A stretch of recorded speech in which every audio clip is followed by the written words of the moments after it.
신 곳에서 나는 예배하네. 어떤 상황에도 나는 예배하네. 신 곳에서 나는 예배하네. 어떤 상황에도 나는 예배하네. 어떤 상황에도 나는 예배하네. 어떤 상황에도 나는 예배하네.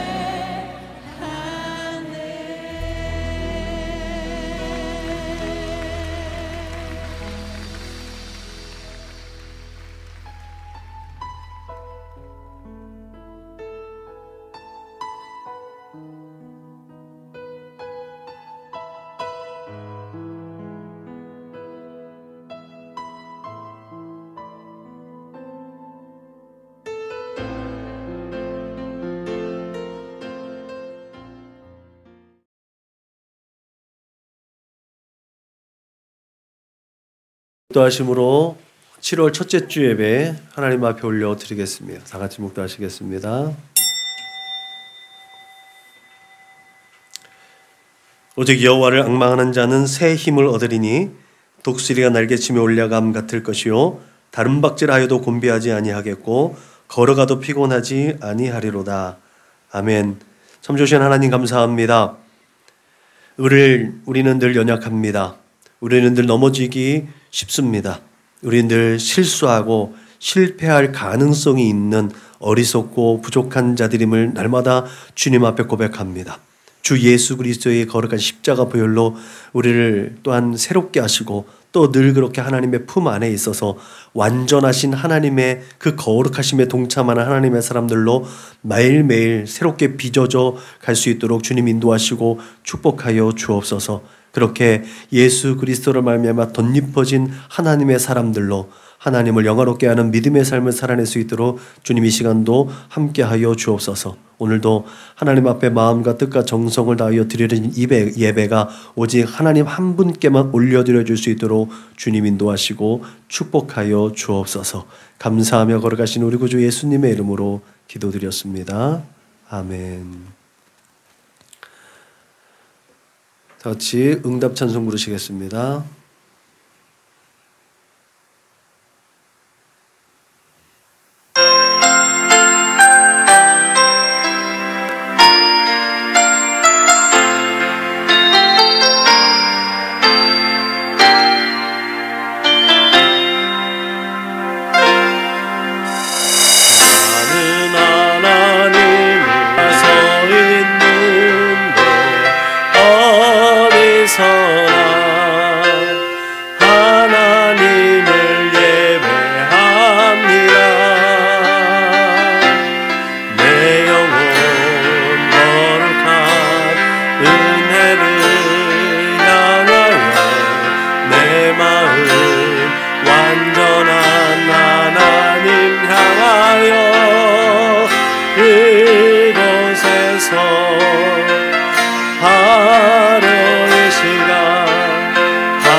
우리 다 같이 주님께서 가르치신 계대로 우리의 마음을 하나님 앞에 올려드립니다. 그러므로 너희는 이렇게 기도하라. 하늘에 계신 우리 아버지여, 이름이 거룩히 여김을 받으시오며 나라가 임하시오며 뜻이 하늘에서 이루어진 것 같이 땅에서도 이루어지이다. 오늘 우리에게 일용할 양식을 주시옵고 우리가 우리에게 죄 지은 자를 사하여 준 것 같이 우리 죄를 사하여 주시옵고 우리를 시험에 들게 하지 마시옵고 다만 악에서 구하시옵소서. 나라와 권세와 영광이 아버지께 영원히 있사옵나이다. 아멘. 너희가 사람의 잘못을 용서하면 너희 하늘 아버지께서도 너희 잘못을 용서하시려니와 너희가 사람의 잘못을 용서하지 아니하면 너희 아버지께서도 너희 잘못을 용서하지 아니하시리라. 아멘. 우리 선원목자교회 공동체 기도를 하나님 앞에 올려드립니다. 나는 복음의 기수입니다. 나는 두려움과 낙심에 있는 자들을 위로하겠습니다. 우리는 약하고 소외된 이웃을 돌보는 책임 있는 교회가 되겠습니다. 우리는 성도로서 예배자의 거룩한 삶을 살겠습니다. 그렇게 우리는 주님의 영광을 드러내는 축복의 삶을 살겠습니다. 우리는 하나님의 얼굴을 구하는 성도가 되겠습니다. 그래서 이 나라와 민족이 모든 죄악된 것에서 돌이킬 수 있도록 하겠습니다.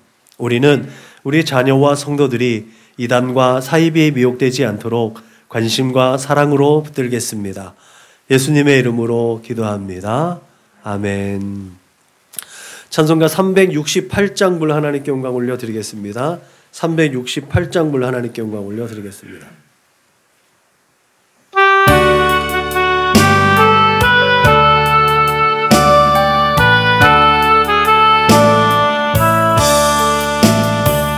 주 예수여 은혜를 내려주사 또 충만케 하옵소서. 이슬이고 목마른 나의 맘에 주 성령을 부으소서. 주 예수여 충만한 은혜 내 영혼에 부으소서. 주 예수만 나의 힘되고 내 만족함내니라. 주 예수여 죄에서 풀어주사 날 정결케 하옵소서. 이 세상의 유혹에 나의 맘에 든 못하게 하옵소서. 주 예수여 충만한 은혜 내 영혼에 부으소서. 주 예수만 나의 힘되고 내 만족함냅니다. 옛 야곱이 천사와 씨름하던 그 믿음을 주옵소서.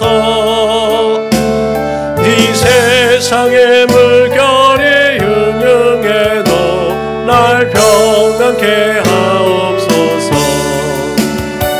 주 예수여 충만한 은혜 내 영혼에 부으소서. 주 예수만 나의 힘되고 내 만족함내니라. 주 예수여 완전한 주의 사랑 나 받기를 원합니다. 그 사랑이 내 맘에 충만하여 날 기쁘게 하옵소서. 주 예수여 충만한 은혜 내 영혼에 부으소서. 그 예수만 나의 힘되고 내 만족함내니라. 내 마음에 임하신 주의 성령 늘 계실 줄 믿습니다. 그 은사를 나에게 부어주사 주 섬기게 하옵소서. 주 예수여 충만한 은혜 내 영혼에 부으소서. 주 예수만 나의 힘되고 내 만족함내니라. 이 시간 우리가 한 주간을 돌아보며 지난 날들을 되돌아보며 하나님 앞에 자비하신 하나님 앞에 참회의 기도를 올려드립니다. 다 같이 기도하시겠습니다. 참 좋으신 오신 아버지 하나님 감사합니다. 이 시간에도 우리에게 지난 날들을 되돌아보며 하나님 앞에 참회의 기도를 올려드릴 수 있는 이 귀하고 복된 시간 허락하여 주심을 감사합니다. 하나님의 그 은혜를 사모하며 하나님 회개의 은총을 사모하며 하나님 앞에 하나님의 얼굴을 구합니다. 내가 거룩하니 너희도 거룩하라고 말씀하셨사오니 그 거룩하심에 동참할 수 있도록 이 시간에도 주 예수 그리스도의 십자가 보혈로 씻어주시고 덮어주셔서 날마다 거룩하고 진실하게 빚어져 갈 수 있도록 주님 인도하여 주옵소서. 아버지, 주 예수 그리스도의 십자가 그 은혜를 힘입어서 나의 모든 허물과 죄악된 것들을 고백합니다. 우리의 입술로 고백하는 그 모든 것들을 하나님 다 연락하여 주셔서 아버지 예수 그리스도의 십자가 보혈로 씻어주시고 덮어주시고 성령의 물로 소멸하여 주셔서 오직 거룩하고 진실하게 하나님 앞에 나아갈 수 있도록 인도하여 주옵소서. 주 예수의 피로 정결하게 해주심을 감사합니다. 하나님, 나의 만족과 유익을 쫓아서 아버지 내 생각과 마음대로 행하였던 우리의 어리석은 것들을 다 용서하여 주시고 내 모든 죄를 용서하여 주실 줄로 믿습니다. 성령을 근심케 하며 성령을 소멸하였던 그 모든 죄악까지도 용서하여 주셔서 거룩하고 진실한 마음으로 주님의 손길을 의지하는 이 시간 될 수 있도록 주님 역사하여 주옵소서. 오늘 아버지 성령 하나님의 인도하심을 따라서 하나님의 얼굴을 구합니다. 하나님의 얼굴을 구하는 하나님의 사람들, 참된 예배자들로 이 시간 발견되어질 수 있도록 주님 역사하여 주옵소서. 함께 하실 줄 믿사하고 예수님의 이름으로 기도드렸습니다. 아멘. 다 같이 사도신경으로 신앙을 고백합니다. 나는 전능하신 아버지 하나님 천지의 창조주를 믿습니다. 나는 그의 유일하신 아들 우리 주 예수 그리스도를 믿습니다. 그는 성령으로 잉태되어 동정녀 마리아에게서 나시고 본디오 빌라도에게 고난을 받아 십자가에 못 박혀 죽으시고 장사된 지 사흘 만에 죽은 자 가운데서 다시 살아나셨으며 하늘에 오르시어 전능하신 아버지 하나님 우편에 앉아 계시다가 거기로부터 살아있는 자와 죽은 자를 심판하러 오십니다. 나는 성령을 믿으며 거룩한 공교회와 성도의 교제와 죄를 용서받는 것과 몸의 부활과 영생을 믿습니다. 아멘. 찬송가 523장불로 하나님께 영광 올려드리겠습니다. 찬송가 523장불로 하나님께 영광 올려드리겠습니다.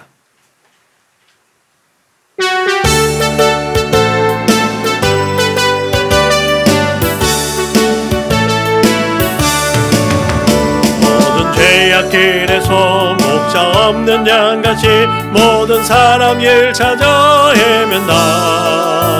자비하신 하나님 독생자를 보내사 너를 지금 부르니 나오라. 이때라 이때라 주의 긍휼 받을 때가 이때라. 지금 주께 나와 겸손하게 아뢰라. 시원함을 얻으리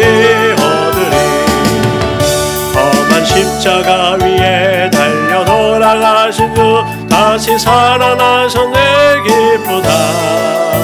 죄인 구원하실 때 어서 주께 나와. 결신은 내 구하라 구하라. 이때라 이때라 주의 긍휼 받을 때가 이때라. 지금 주께 나와 겸손하게 아뢰라. 구원함을 얻으리 주의 귀한 말씀에 영원 생명 있나니 주님 너를 용서해 주신다. 주가 부르실 때에 힘과 정성 다하여 주의 은혜 받으라 받으라. 이때라 이때라 주의 긍휼 받을 때가 이때라. 지금 주께 나와 겸손하게 아뢰라. 구원함을 얻으리 세월 빨리 흐르고 세상 친구 가는데 너의 영혼 오늘 밤 떠나도 주의 구원 받으면 천국에서 영원히 그와 함께 살리라 살리라. 이때라 이때라 주의 긍휼 받을 때가 이때라. 지금 주께 나와 겸손하게 아뢰라. 구원함을 얻으리 아멘. 함께 은혜 받으실 하나님의 말씀은 구약성경 이사야서 40장 3절로 5절 말씀입니다. 구약성경 1015면을 찾으시면 될 것 같습니다. 이사야서 40장 3절부터 5절 말씀입니다. 세 절 말씀을 같이 읽겠습니다. 시작. 외치는 자의 소리여 이르되 너희는 광야에서 여호와의 길을 예비하라. 사막에서 우리 하나님의 대로를 평탄하게 하라. 골짜기마다 도두어지며 산마다 언덕마다 낮아지며 고르지 아니한 곳이 평탄하게 되며 험한 곳이 평지가 될 것이요 여호와의 영광이 나타나고 모든 육체가 그것을 함께 보리라. 이는 여호와의 입이 말씀하셨느니라. 아멘. 누가 하나님의 영광을 보겠는가? 날마다 우리 하나님의 사람들이 하나님의 은혜를 사모하고 하나님의 영광 중에 있음을 믿으시길 주님 여러분 축복합니다. 그건 우리의 믿음이에요. 근데 하나님의 영광을 보는 자는 참으로 특혜죠, 특혜. 그 특혜를 누릴 수 있는 우리 선한 목자교회 믿음의 거룩한 권속들이 되시기를 주님의 이름으로 축복합니다. 이런 말이 있다고 해요. 광야를 지나가 본 사람만이 광야의 지도자가 될 수 있다. 지금 지나는 광야를 통해 우리는 광야의 지도자로 세워지게 될 것이다. 지금 이 광야를 잘 통과하면 우리는 하나님께 귀하게 쓰임받게 될 것이다. 이진희 씨의 광야를 읽다라는 책의 그 에필로그에 있는 문구예요. 우리들 상황 가운데 어떠한 상황과 형편이든지 그 과정을 겪으면 나의 뒤에 내 자녀든지 내 동료든지 내 후배든지 그 같은 길을 걸어가는 그에게 내가 위로의 말을 한마디 해줄 수 있고 내가 경험했던 것을 또 전해줄 수 있다는 의미로 들려집니다. 그래서 삶의 주인공은 나잖아요. 내 삶의 역사의 주인공은 나예요. 각자의 주인공인데 그 주인공된 나가 나의 삶을 다른 사람들에게 이렇게 표현해 줄 때 함께 걸어가는 사람들에게 위로와 격려를 해줄 수 있는 그런 역사의 한 페이지들을 그렇게 엮어갈 수 있기를 주님의 이름으로 축복합니다. 힘들고 괴롭고 어려워서 맨날 주저앉는 것이 아니라 그 극복의 역사를 누군가에게 또 이렇게 선언해주고 함께 이끌어줄 수 있는 능력, 그것이 하나님께서 우리를 이곳에 보내주신 특별한 목적 가운데 하나 있음을 믿으시길 주님의 이름으로 축복합니다. 혹자는 왜 모세가 눈도 흐리지 않았는데 느보산에서 그 약속하신 가나안 땅에 들어가지 못했는가에 대해서 이렇게 표현하기도 합니다. 모세는 가나안 땅에 가보질 않은 거예요.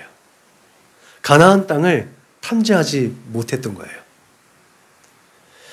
그렇기 때문에 가나안 땅에 대한 경험과 통찰이란 것이 전무했다라는 거죠. 12 정탐꾼 중에 성실하게 그 땅을 탐지하고 돌아온 여호수아와 갈렙, 그들이 그 땅을 들어가서 그 땅에 같이 함께 온 무리들을 이끌어갈 수 있는 지도자로서의 자격이 그들에게 있었다라는 거죠. 그 백성들을 리드하는 것이 하나님께서 보시기에는 모세보다 능력도 조금 떨어지고 통솔력도 떨어지지만 하나님 보시기에 모세보다 여호수아가 더 적합했다라는 겁니다. 우리가 이 적합했다라는 말에 어떤 능력이 가미가 된 것이 아니라 그 일을 얼마나 훌륭하게 잘 수행할 수 있는가에 따른다는 거죠. 광야에 심판받을 때 놋뱀을 본 사람들이 구원을 얻었습니다. 그 놋뱀을 본 것이 나중에 우상이 되어서 히스기야 때 그 놋뱀을 철거합니다. 그 놋뱀까지도 우상화하는 이스라엘 백성들의 연약함과 부족함과 그런 패역함이 있는데 모세가 가나안 땅에 들어가서 그 위대함을 더 피력했다면 이스라엘 백성들은 하나님의 말씀보다 더 모세를 추종했을 가능성이 없지 않아 있어 보였다라는 거죠.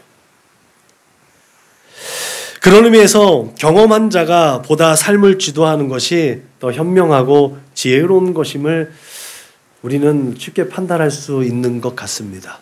아무래도 경험해 봤으니까 그 경험한 것이 절대가 돼가지고 오만하고 자만하고 또 아집이 되면 안 되겠지만 그것은 아무래도 경험하지 않은 사람들에 있어서는 보다 더 앞선 지혜가 되는 것을 우리가 인정할 수 있는 것이죠.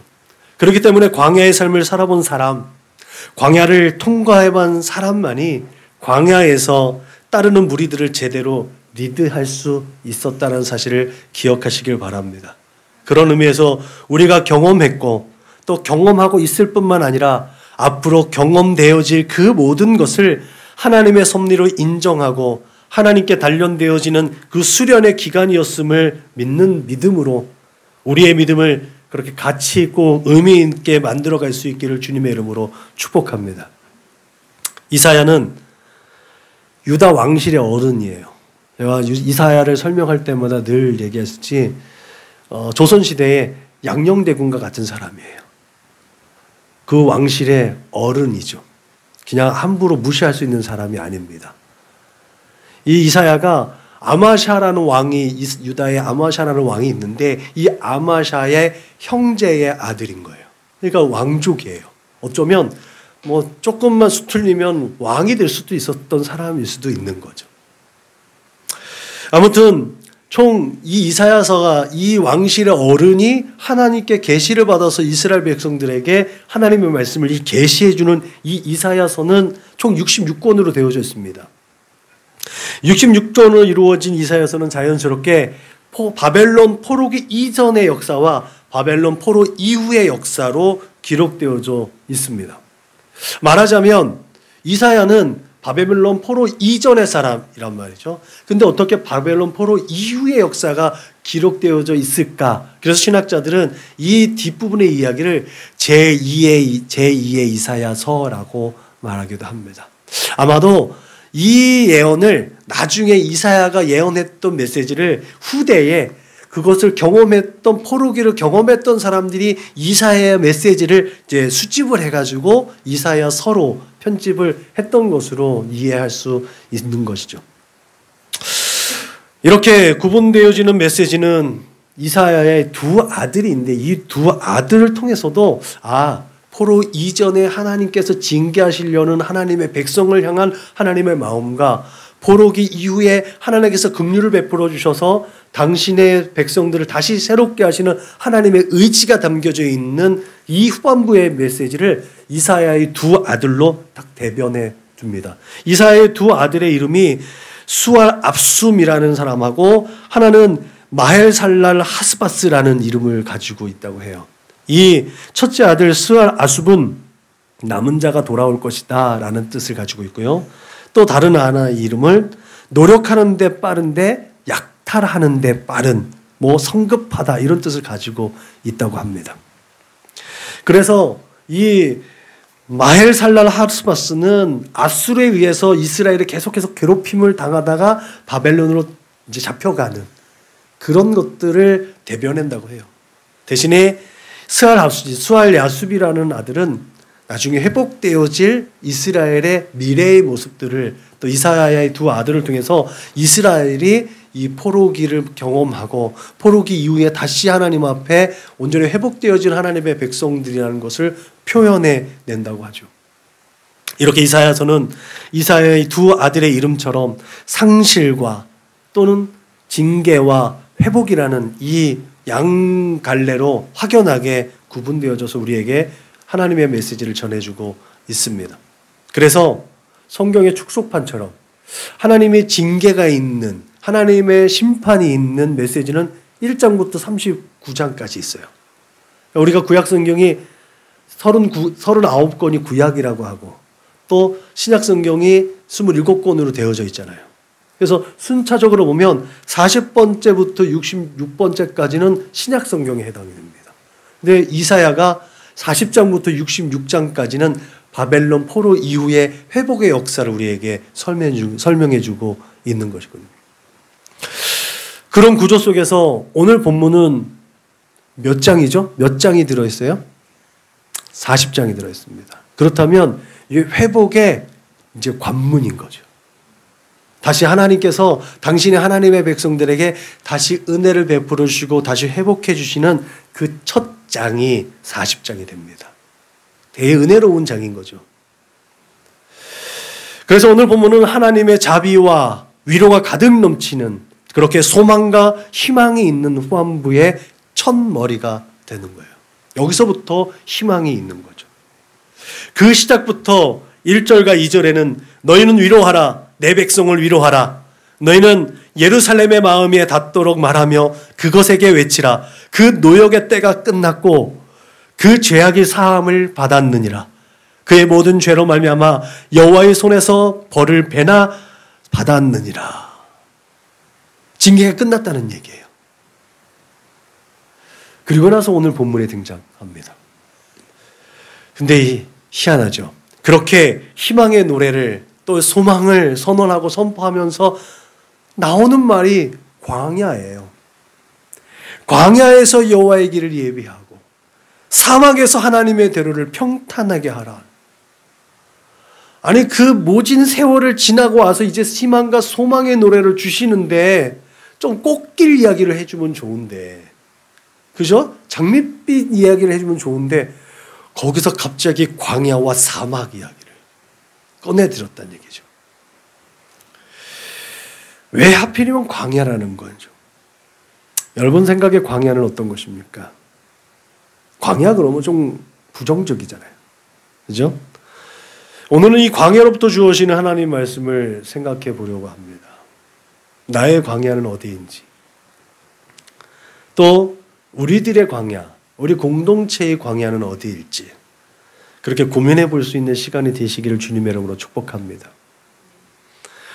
오늘 본문은 신약과 조금 친숙한 우리에게는 세례 요한의 등장을 연상하게 합니다. 그러다 보니 하나님의 영광을 보는 은혜와 기쁨에 대해서는 조금 간과한다 그러죠. 좀 지나치게 되고 감동이 별로 없어요. 그러니까 광야에서 외치는 자의 소리인 세례 요한의 포커스를 맞추다 보니까 뒷부분에 하나님의 영광을 보는 것에 대해서는 무감각한 거죠. 제가 여러분을 축복하며 인사할 때 우리 하나님의 은혜와 하나님의 영광 가운데 있다는 말을 늘 했잖아요. 그런데 그 영광을 보는 그런 믿음의 건속이 되라고 축복을 했단 말이죠. 하나님의 영광을 보는 게 도대체 뭐냐는 거죠. 그런 의미로 오늘은 누가 하나님의 영광을 보겠는가, 여기에 우리의 마음을 좀 고정시켰으면 좋겠습니다.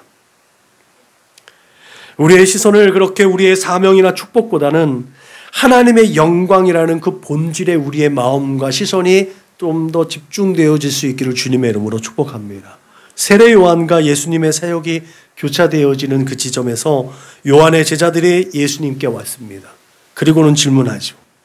오실 그이가 당신입니까? 우리가 다른 사람을 기다릴까요? 다른 메시아를 기다려야 되나요?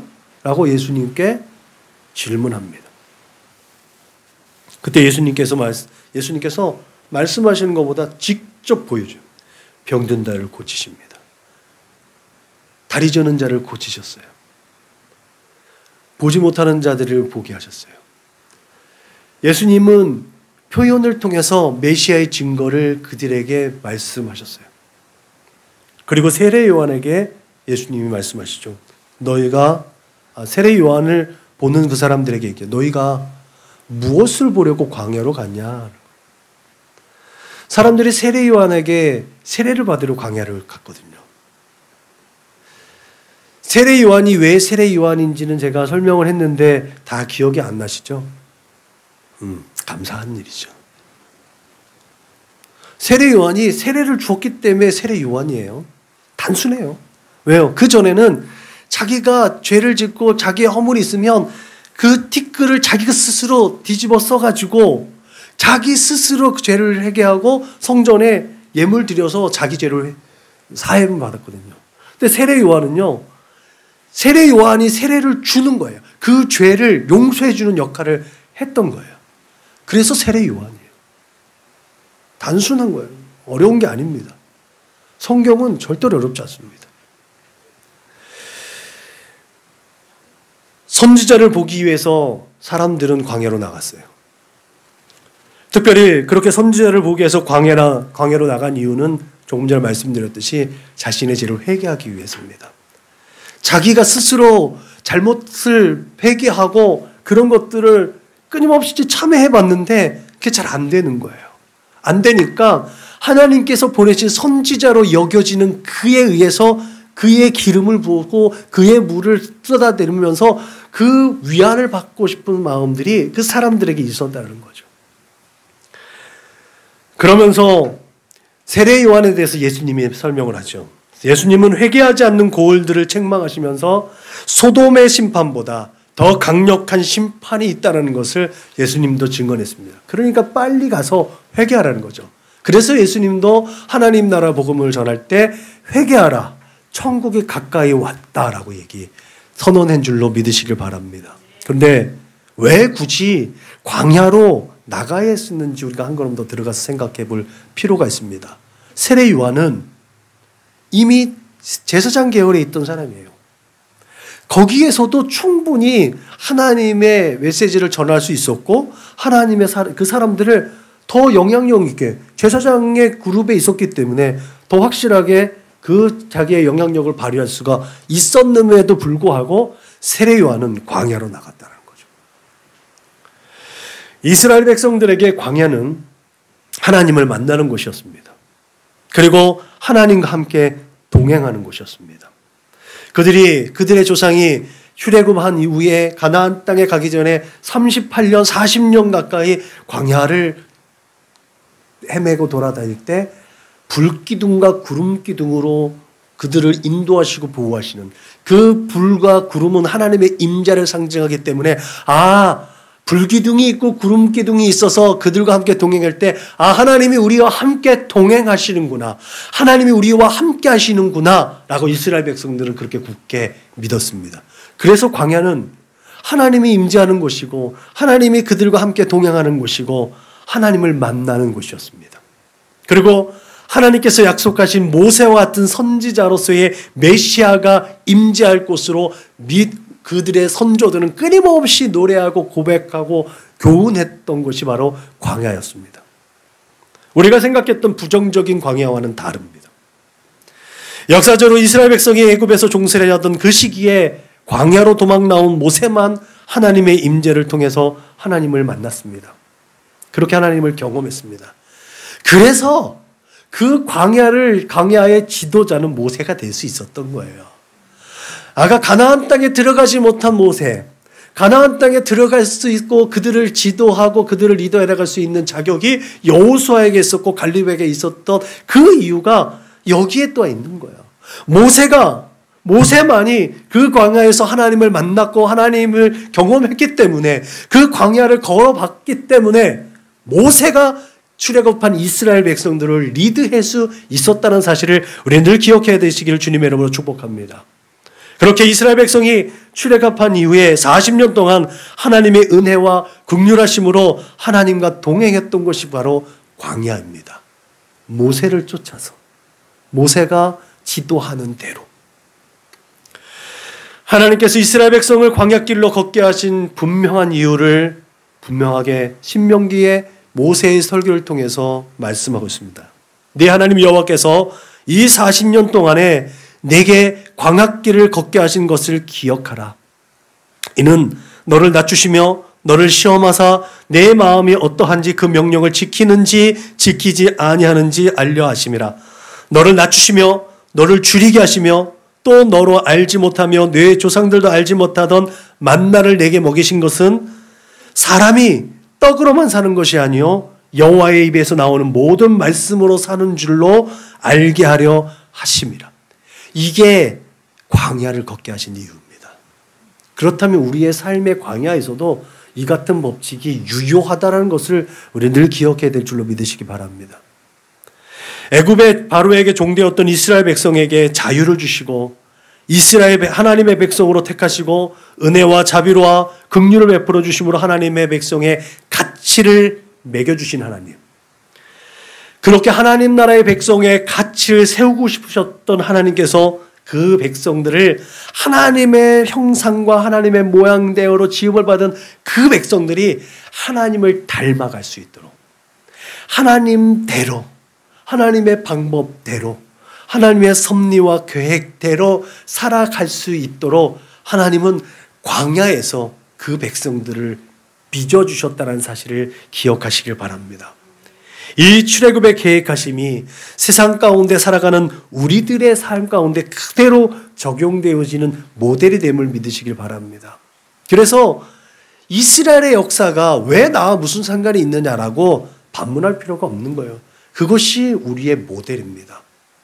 이스라엘 백성들처럼 연약하고 부족하고 늘 하나님을 배반하고 패역한 자가 바로 나고, 늘 실수하고 넘어지고 엎어지고 그러면서도 징징대면서 하나님의 손을 붙잡으려고 징징대는 모습이 바로 우리의 모습이에요.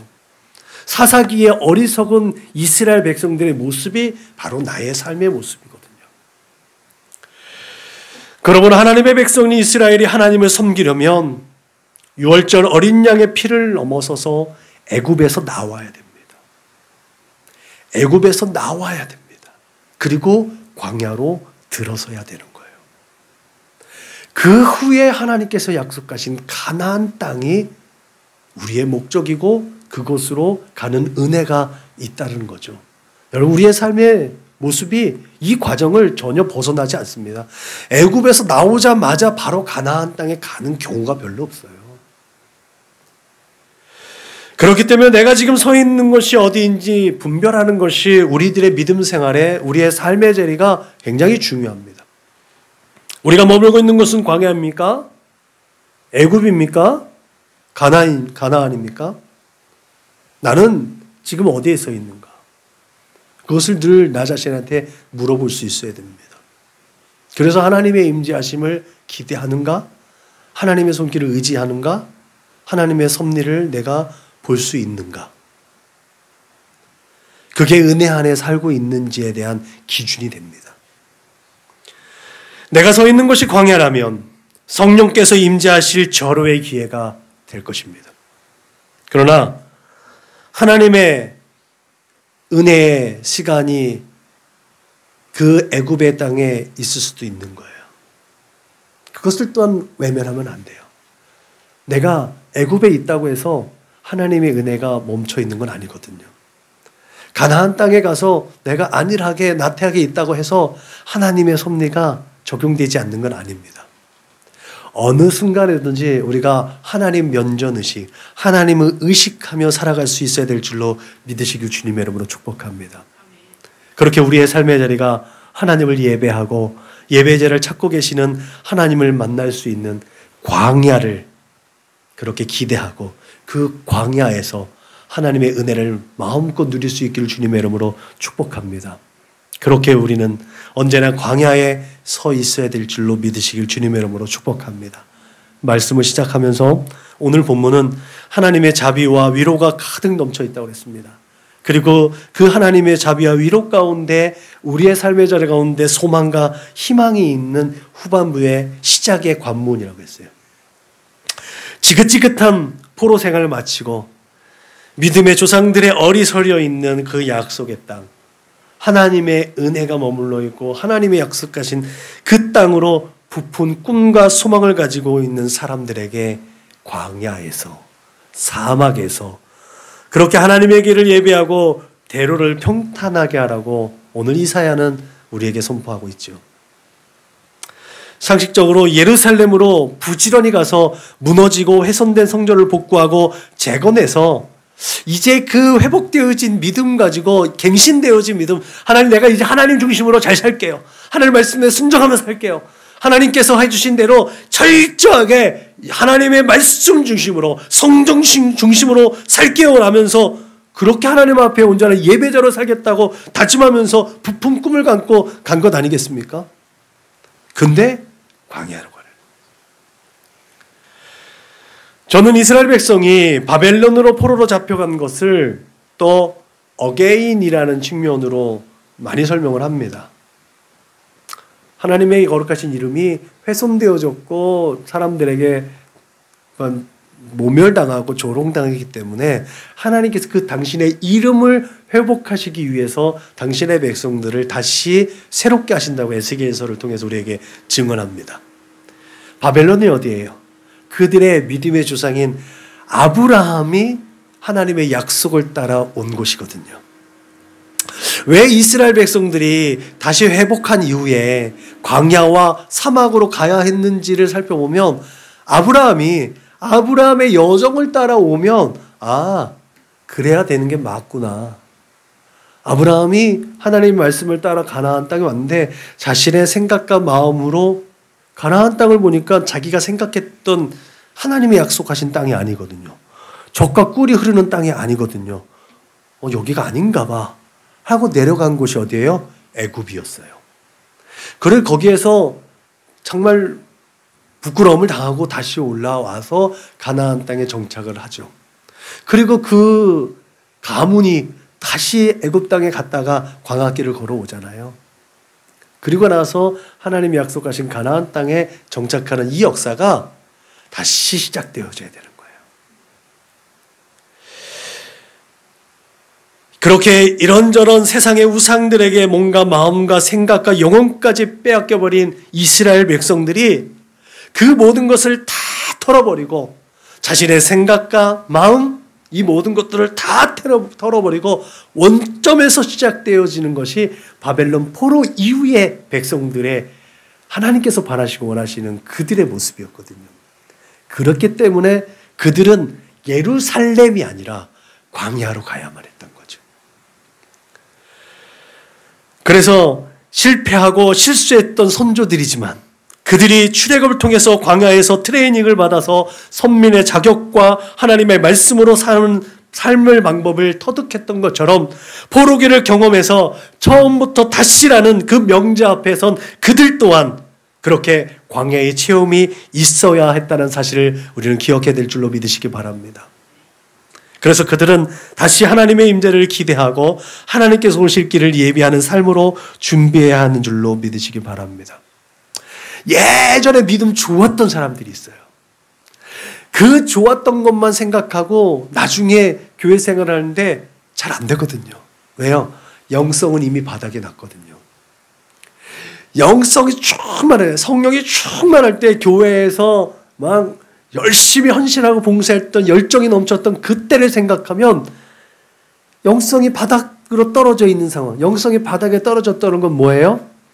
세상의 유혹과 시험과 그 모든 것들을 다 경험했다는 거예요.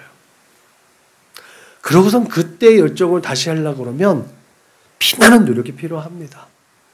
사도 바울이 그가 가지고 있던 모든 것들을 다 배설물로 여겨져서 다시 원점으로 시작했던 이유가 거기에 있는 거예요. 말하자면 그 석학 중에 석학이었던 사도 바울이 바나바의 부교육자, 전도사부터 다시 시작되던 거 아니에요? 그런 삶의 궤적이 우리에게 필요한 거라는 거죠. 영적인 것에 그대로 적용됩니다. 여기서 오늘을 사는 우리가 광야로 나가야하는 분명한 이유와 목적이 그래서 발견되어집니다. 세례 요한이 예루살렘 안에서 기득권을 내려놓고 광야로 간 목적이 여기에 있습니다. 세례 요한의 가계의 전통을 따라서 그도 반열을 쫓아서 성전에서 헌신할 수 있는 사람이었습니다. 그런데 그는 그러지 않았다는 거죠. 그는 광야로 나갔습니다. 아버지의 사가랴의 예언처럼 선지자로서 주 앞에 앞서가서 그 길을 준비하고 주의 백성에게 그 죄사함으로 말미암아 구원을 알게 하는 그 사명이 세례 요한에게 있었기 때문에 그 기득권층에 머물지 아니하고 그는 광야로 나갔다는 거예요. 세례 요한은 사람들이 많이 모인 곳이 아니라 하나님의 말씀이 임하시는 곳, 하나님의 임재가 있는 곳, 메시아가 임재할 수 있는 곳, 그곳에서 홀로 하나님을 만나고 하나님과 독대했습니다. 그리고 그는 주의 길을 예비하는 자가 되었다는 거죠. 이것을 우리 주 예수 그리스도의 재림의 때에 적용하면 나는 지금 다시 오실 우리 주님에 대해서 어떻게 기대하고 반응하는지에 대한 분별의 기준이 되는 줄로 믿으시기 바랍니다. 우리는 지금 우리 주 예수 그리스도의 재림의 때를 증거하고 있습니까? 신랑 되신 예수께서 다시 오실 그 길을 예배하고 있는지요? 그때를 위해서 신랑을 기다리는 신부처럼 우리는 단장하고 있는지요? 평탄하게 오실 길을 우리는 만들고 있는지요? 이 수많은 자문 앞에서 오히려 나는 주께서 내가 갈 길을 예비하고 주께서 내가 갈 길을 평탄케 하고 주께서 나를 형통케 하시고 축복해 주실 것을 바라고 기대하고 있지는 않습니까? 그게 사실은 우리들의 모습입니다. 주님이 다 해놓으셨는데도 불구하고 끊임없이 주님이 나를 위해서 뭔가를 해 주셔야만 하는 우리들의 신앙의 모습들. 그래서 누가 하나님의 영광을 보게 했습니까? 라는 질문에 우리는 확실하게 대답할 수 있어야 될 줄로 믿으시길 바랍니다. 광야로 나가는 자, 광야에 서 있는 자. 하나님, 내가 서 있는 곳이 광야입니다. 하나님의 말씀이 머물러 있는 그곳으로 내가 걸어가겠습니다. 그렇게 대답할 수 있어야 될 줄로 믿으시길 바랍니다. 홀로 서 있는 그 광야에서 여러분들은 승리할 자신이 있습니까? 키에로 케고르가 얘기했듯이 하나님과 신앙인은 1대1의 관계예요. 아무리 부모가 사랑하는 아들, 딸 있어도 부모가 그 아들, 딸을 하나님 구원의 선물을 줄 수는 없어요. 하나님과 구원의 관계의 문제는 하나님과 나와의 1대1의 관계예요. 내가 아무리 우리 아내를 사랑한다고 해도 저 아내를 위해서 구원의 문제를 하나님께 소원할 수 없거든요. 구원의 문제는 철저하게 1대1의 관계입니다. 여러분, 사명자에게는 사명을 완수하는 것이 승리입니다. 여러분, 광야에 서 있는 자가 어떻게 하면 승리자가 될 수 있을까요? 광야에 서 있는 자가 승리하는 것을 인식할 수 있는 것은 단 하나예요. 내가 지금 외치고 있는가? 광야에서 나는 무엇을 외치고 있는가?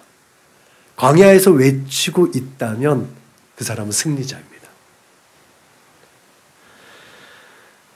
또한 다시 오실 주님의 길을 예비하고 있는지 그 대로를 평탄하게 있는지를 확인하는 일이 바로 나는 이 세상 가운데 예수를 말하고 있는지 우리 주 예수님을 증언하고 있는지 그래서 이 세상이 나를 거부하지 못하고 나를 조롱하지 못하고 나를 멸시하지 못하도록 그렇게 세상이 감당하지 못할 사람으로 살아가고 있는지 그것을 나 자신이 판단할 수 있어야 될 줄로 믿으시길 주님의 이름으로 부탁을 드립니다.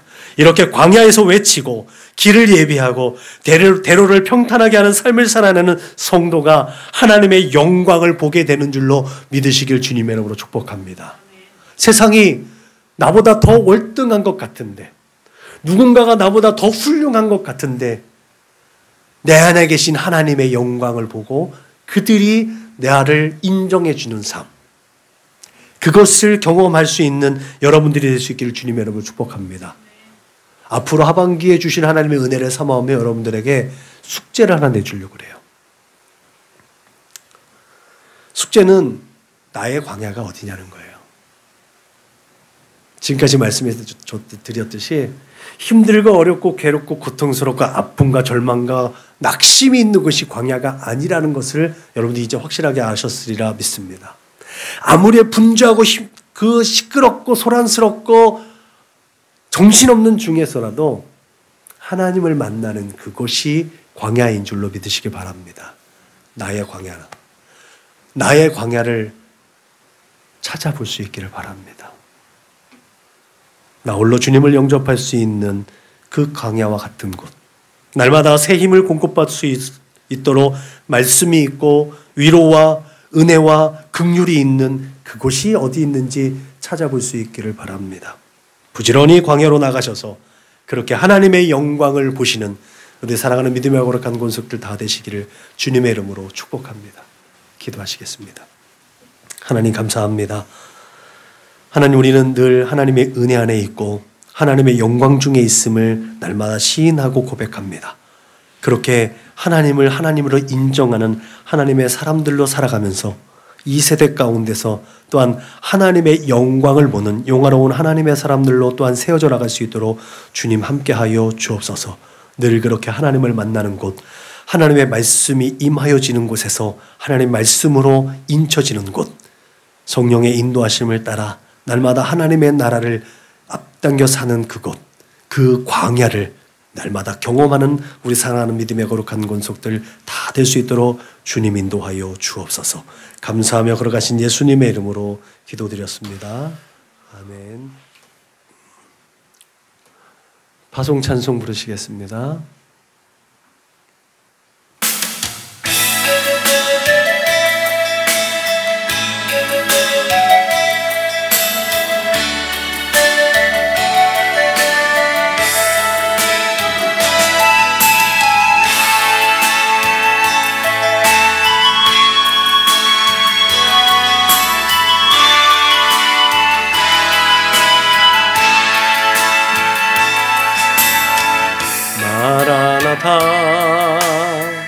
주 예수여 어서 오시옵소서.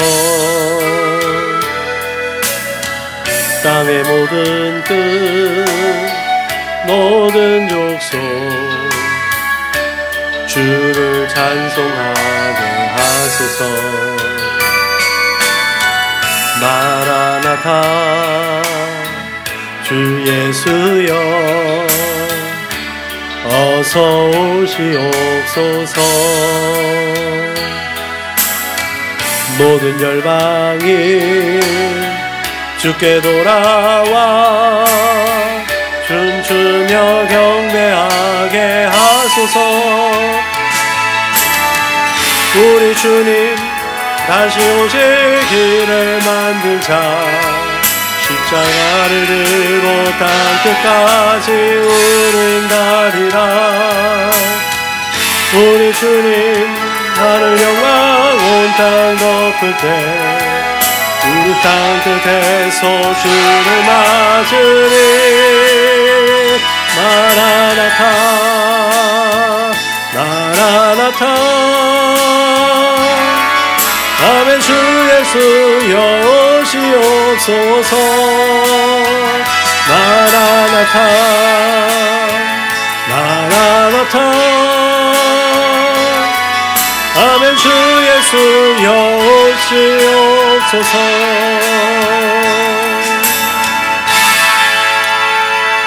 아멘. 우리 교회 구호를 지창합니다. 시작. 예수를 말하고 예수를 말하게 하는 건강한 교회가 됩시다. 아멘. 이제는 길이요 진리요 생명 되신 우리 구주 예수 그리스도의 은혜와 아버지 하나님의 그 크고 넓고 깊고 영원하신 사랑과 보혜사 성령님의 내주하시고 교통하시고 역사하심이 이제 우리의 모든 삶의 자리자리마다마다 하나님을 만나고 하나님의 임재를 또한 경험하고 그렇게 말씀 가운데 순종하며 하나님의 손길을 의지하여 내 삶의 자리에 광야를 또한 확보하고 그 광야에서 하나님의 오실 길을 우리 주님이 다시 오실 길을 예비하며 이 세대 가운데 날마다 이기는 자로 하나님의 마음을 시원하게 하고 하나님의 얼굴에 미소 짓게 하겠나라고 다짐하고 고백하고 결단하는 우리 사랑하는 믿음의 거룩한 권속들 저숙인 머리 위에 저들의 가정과 직장과 사업장 위에 저들의 꿈과 소원과 비전과 학업 위에 저들과 관계하는 모든 사람들 머리 위에 지금으로부터 영원토록 충만하옵기를 축원하옵나이다. 아멘.